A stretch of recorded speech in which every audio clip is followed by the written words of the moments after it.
Sa number 9, malapit isa kagatos ka mga katapos ang Federation of Urban Poor Negros ang nagtipon sa estatwa ni anay Senador Ninoy Aquino para sa pagdumdum sa ika-43rd death anniversary subong nga adlaw. Bitbit ang mga flaglets, isa ka programa ginsakdag nga nagalakip sang paghalad sa bulak sa estatwa ni Ninoy kag ang pagpangamuyo para sa mga kabataan kag pamatanon, mga government official kag katapos ang Fed Up.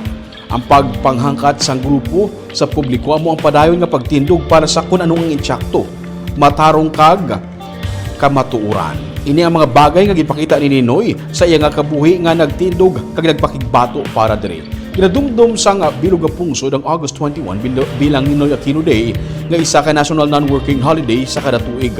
Sa among adlaw ginassassinate ang anay senador.